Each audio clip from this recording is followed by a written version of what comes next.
श्रीमद् भगवत गीता अध्याय 17 श्रद्धा त्रय विभाग योग श्लोक 28 भगवान श्री कृष्ण भन्नुहुन्छ अश्रद्धया हुतम दत्तम तपस्तप्तम कृतम संयत असत इत्युच्यते पार्थ न च तत् प्रेप्यनो इह। हे अर्जुन, बिना श्रद्धाले गरिएको हवन, दिएको दान, तपिएको तप र जेसुकै गरिएको शुभ कर्म किन नहोस्, त्यो सबैलाई असत भनेर भनिन्छ। यसर्थ त्यो न त यस लोकमा लाभदायक छ न मृत्यु पछि नै। 17औं अध्यायको अन्तिम श्लोक हो यो। त्यसकारणले यसको भाव पनि मनुष्यको उच्चतम चेतना सँग मिल्दोजुल्दो छ। त्यसो त भगवत गीताका हरेक श्लोकको भाव मनुष्यको उच्चतम चेतनासँग मिल्दोजुल्दो छ। तर एउटा प्रक्रिया हुन्छ नि, त्यो प्रक्रियाको पनि आखिरी श्रृङ्खलामा हामी पुग्दैछौँ। यो श्लोकमा श्रद्धाको विषयमा चर्चा गरिएको छ। म जे गरिरहेको छु त्यसमा मेरो श्रद्धा छ कि छैन, म जे गर्दैछु त्यो म भित्र कतिको भरोसा, कतिको विश्वास, कतिको आस्थासँग गरिरहेको छु। यो त्यति महत्त्वपूर्ण हो कि यसबाटै मैले ईश्वरको यात्रा गर्ने कि नगर्ने, ईश्वरतिर यात्रा गर्ने कि नगर्ने त्यो कुराको टुङ्गो हुन्छ।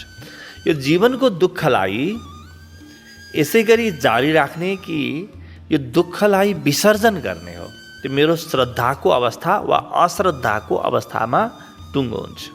त्यसले निष्कर्ष गर्छ, टुङ्गो गर्छ। के भन्छ श्लोक? हे अर्जुन, बिना श्रद्धाले गरिएको हवन, दिएको दान, तपिएको तप र जेसुकै शुभ कर्म किन नहोस्। हामीले कसैलाई हवन गरिरहेको देखेका छौँ। हवन मात्रै चामल, गहुँ इत्यादिको हुँदैन, यज्ञ मण्डपमा मात्रै हवन हुँदैन। जीवनमा जे पनि दियो त्यो सारा हवनको प्रक्रिया हो। र हामीले दान पनि गरेको देखेका छौँ र तप पनि गरेको देखेका छौँ। हामीले यसो हेर्दाखेरि के देख्छौँ भने हवन गरिरहेको व्यक्ति भयानक ठुलो होला, विराट होला, वा दान गरिरहेको व्यक्ति कति दानी छ, उसले यो गरिरहेको छ। कोही तप गरिरहेको व्यक्ति होला, फलानु व्यक्तिले कस्तो तपस्या गर्छ, कति धेरै त्याग छ यो व्यक्तिको जीवनमा, यस्ता कुराहरू गर्छौँ। तर अध्यात्मले के बुझेको छ भने बाहिरबाट व्यक्ति के गर्दै गरेको देखिन्छ त्यो महत्त्वपूर्ण कदापि पनि छैन, कहिल्यै पनि त्यो महत्त्वपूर्ण छैन। महत्त्वपूर्ण के छ? त्यो व्यक्ति भित्र के भइरहेको छ, भित्रको प्रक्रिया महत्त्वपूर्ण हो। बाहिर देखिने त शरीर हो, शरीर कहिले पनि महत्त्वपूर्ण हुँदैन अध्यात्ममा। व्यक्तिको शरीर देखिन्छ, शरीरका क्रिया देखिन्छन्, शरीरको हावभाव देखिन्छ, तर व्यक्ति भित्र के भइरहेको छ त्यो कहिले पनि देखिँदैन। भगवान बुद्ध बोधि वृक्ष मुनि बसेको देखिन्छ। उहाँ जसरी बस्नुभएको छ जुन आसनमा, त्यो त बडो प्राकृतिक थियो। आसन मिलाउने पनि उहाँलाई फुर्सद भएन, जस्तो थियो त्यस्तै बस्नुभयो। तर अर्को व्यक्ति गएर त्योभन्दा राम्रो अभिनयका साथ बस्न सक्छ। तर भगवान बुद्धको भित्र जे भइरहेको छ त्यो अर्को अभिनय गर्ने व्यक्ति, त्यो देखा सिखी गर्ने व्यक्तिको जीवनमा कहिल्यै पनि हुन सक्दैन। किनभने बाहिरबाट व्यक्तिले के गरिरहेको छ त्यो महत्त्वपूर्ण होइन, व्यक्ति भित्रबाट के छ त्यो महत्त्वपूर्ण हो। यो श्लोकले हामीलाई अझ एक कदम अगाडि लैजान्छ। यसले भन्छ भित्र के भइरहेको छ त्यो मात्रै महत्त्वपूर्ण होइन, भित्र मेरो मनलाई कहाँ लगेर जोडेको छु त्यो महत्त्वपूर्ण हो। ध्यान दिनु होला ल। भित्रको मेरो भावलाई कहाँ लगेर जोडेर म दान, तपस्या, अरू कर्महरू गर्दैछु त्यो महत्त्वपूर्ण हो। केसँग लगेर जोडेको छु मैले? जेसँग लगेर जोडियो त्यसलाई श्रद्धा भनिन्छ। र दुईटा शब्द यो श्लोकले प्रयोग गर्छ। एउटा त श्रद्धा, अर्को सत्य। सत्य यानी ईश्वरसँग जोडिएको। हरि ओम तत् सत। ओम तत् सत, ओम जो सत्य छ, बस यो यही नै हो, ओम नै सत्य हो। त्यो सत्यसँग यानि ओमसँग जोडिएको छ कि छैन, परम ब्रह्म परमात्मासँग जोडिएको छ कि छैन, त्यो प्रभुसँग जोडिएको छ कि छैन, मैले जे गर्दा पनि उसको लागि गरिरहेको छ कि छैन। त भित्र व्यक्तिको श्रद्धा होस्, जे गरिरहेको छ त्यसप्रति उसको भरोसा होस्, जे गरिरहेको छ त्यसप्रति उसको लगाव होस्, यो त श्रद्धा हो। तर त्यो श्रद्धा मात्रै भएर पुग्दैन, सत्यको श्रद्धा हो। सत्य यानि परमात्माको लागि, परमात्मासँग जोडिएर, त्यो विराट भावसँग जोडिएर व्यक्तिले केही गरोस् अनि बल्ल त्यो फलदायक हुन्छ। श्रद्धाको यो विराट क्षमता सामान्य कर्मलाई उठाएर परम कर्म बनाइदिन्छ श्रद्धाले, र श्रद्धा अभावमा परम कर्म पनि सामान्य कर्मभन्दा पनि निम्न स्तरका बन्न जान्छन्। र विशेष गरी कुनै पनि धार्मिक कर्म, आध्यात्मिक कर्म बिना श्रद्धाको केही पनि अर्थ छैन। बिना भरोसा, बिना विश्वास, बिना लगाव, बिना त्याग, बिना सङ्कल्प गरियो भने त्यसको केही पनि अर्थ छैन। बाहिर शरीर मात्रै कहीँ पूजा गरिरहेको हुन्छ, कहीँ क्रिया गरिरहेको हुन्छ, कहीँ दान गरिरहेको हुन्छ बाहिरको शरीरले, भित्रको मन त्यससँग जोडिएको छैन, मन अन्यत्र कतै दौडिएको छ भने त्यो श्रद्धाको अभाव हो।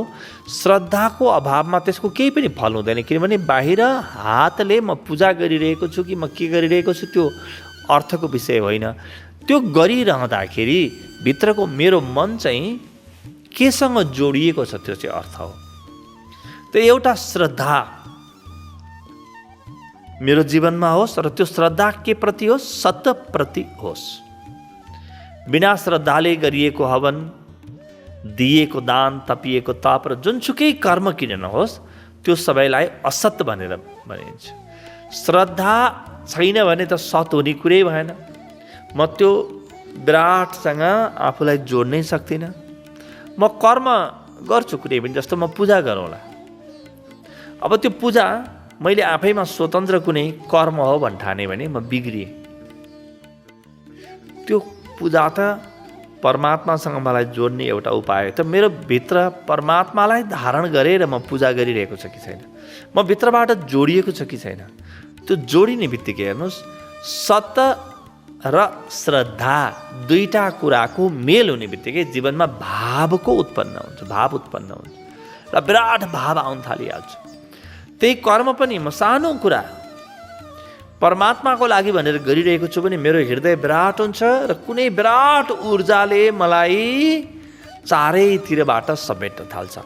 मेरो जीवनमा प्रेरणा आउँछ, मेरो जीवनमा जोस आउँछ। अब सानो सानो काम पनि त्यो विराटसँग लगेर जोड्ने त्यो श्रद्धा हो। यसरी श्रद्धाको अभावमा र सत्यको अभावमा जुन असत्य हुन जान्छ, त्यो न त यस लोकमा लाभदायक छ न त मृत्यु नै। श्रद्धा भएन भने व्यक्तिले गरेको कुनै कामले यो जीवनमा पनि कुनै फल नै आउँदैन। जस्तो म जे गरिरहेको छु, म जुन पेसामा छु, जुन व्यवसायमा छु, जुन कर्म गरिरहेको छु, त्यसप्रति मेरो श्रद्धा कस्तो छ, त्यसको मेरो श्रद्धाले त्यो मेरो कर्मलाई व्यक्तित्व दिन्छ। आफूले गरिरहेको काममा गहिरो श्रद्धा भएका राजनीतिज्ञहरूलाई हेर्नुहोस् त, उनको जीवन छुट्टै हुन्छ। जसलाई आफूले गरिरहेको कामप्रति श्रद्धा छैन, अलिकति थोरै कमाउन खानका लागि राजनीति गरिरहेका छन्, उनको जीवनलाई हेऱ्यो भने बिल्कुल फरक देखिन्छ। फेरि न त्याग देखिन्छ, न तपस्या देखिन्छ। बस ऊ प्राविधिक रूपमा टेक्निकली त ऊ धेरै राम्रो होला, धेरै मिठो बोल्ला, तर भित्रको प्राण देखिँदैन। त्यसै गरी हामी कोही ध्यानी व्यक्ति हेरौँ, कोही साधक हेरौँ, जसको भित्र श्रद्धाको जन्म भयो र सत्यसँग जो जोडियो, त्यो व्यक्तिको बोली, त्यो व्यक्तिको व्यवहार, त्यो व्यक्तिको हावभाव अत्यन्तै भिन्नै हुन्छ। र जो व्यक्तिको हृदयमा श्रद्धाको जन्म भएको छैन, भावको जन्म भएको छैन, त्यो व्यक्तिले राम्रो गर्न खोज्दा खोज्दै पनि त्यो भाव तरङ्ग मिल्दैन। त्यसकारणले सांसारिक सफलताका लागि पनि श्रद्धा अनिवार्य छ। आफ्नो कुरामा तपाईँलाई भरोसा छ कि छैन? तपाईँलाई भरोसा छ भने तपाईँ जीवनमा जे पनि बेच्न सक्नुहुन्छ, तपाईँ जीवनमा जे पनि गर्न सक्नुहुन्छ। मात्र भरोसा त्यहाँ लगेर लगाउनु पर्यो, मात्र श्रद्धा त्यसमा लगेर लगाउनु पर्यो। र त्यो श्रद्धाले इहलोकमा संसारका कुराहरूमा त काम गर्छ, परमात्माको क्षेत्रमा त सबैभन्दा बढी श्रद्धा चाहिन्छ। त्यो पुरा श्रद्धा र श्रद्धाको अभावमा सामान्य कृत्य रहन जान्छ। हात चल्छन्, खुट्टा चल्छन्, त्यो योगाभ्यास गरिराख्नुवाला, ध्यान गरिराख्नुवाला, समाधि लगाइराख्नुवाला, तर त्यो परमात्माको लागि हुन जाँदैन, त्यो असत हुन्छ, त्यो टिक्दैन। कर्म सकिएपछि त्यसको अन्तस्को भाव केही पनि बाँकी रहँदैन। तर मसँग श्रद्धा छ भने कर्म गर्दा गर्दै त्यो भित्रको अन्तस्को श्रद्धाले मेरो पुरा हृदय भरिन्छ र एउटा आनन्द, एउटा उमङ्ग मभित्र जन्मिन्छ त्यो श्रद्धाले। त्यो उमङ्गको फाइदा, त्यो उमङ्गको भाव जुन छ, त्यो उमङ्गको लाभ मेरो जीवनमा तत्काल आउन थालिहाल्छ। किनभने बाहिरका कर्म महत्त्वपूर्ण होइनन्, भित्रको भाव महत्त्वपूर्ण हो। त्यो उमङ्ग मैले पक्रेँ भने उमङ्ग कहिले पनि खेर जाँदैन। भित्रको त्यो भाव पक्रेँ मैले भने भाव कहिले पनि खेर जाँदैन। त्यस कारणले यदि अश्रद्धाका साथ केही पनि गरिएको छ भने त्यो यस लोकमा पनि लाभदायक छैन र मृत्युपछि पनि लाभदायक छैन, परलोकमा पनि छैन। किनभने मलाई एक बनाउँछ मेरो श्रद्धाले, मेरो श्रद्धाले मलाई व्यक्तित्व दिन्छ र मेरो कर्मलाई पनि व्यक्तित्व दिन्छ। हामी व्यवसायमा हेरौँ, उद्योगमा हेरौँ, पेसामा हेरौँ, जो व्यक्तिले आफ्नो अन्तस्को श्रद्धा अनुसारको काम गरे तिनको व्यवसाय कहाँबाट कहाँ पुग्यो।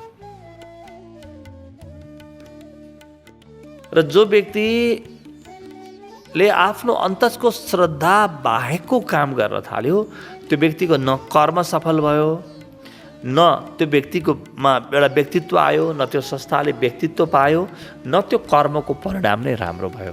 त्यस कारणले श्रद्धा मूल विषय हो। श्रद्धामा जोडिएर, अन्तस्को श्रद्धामा जोडिएर कर्म गर्यो भने जीवनमा सत्यको प्रतिफलन हुन्छ। यो अन्तिम श्लोकले यही नै भन्दछ।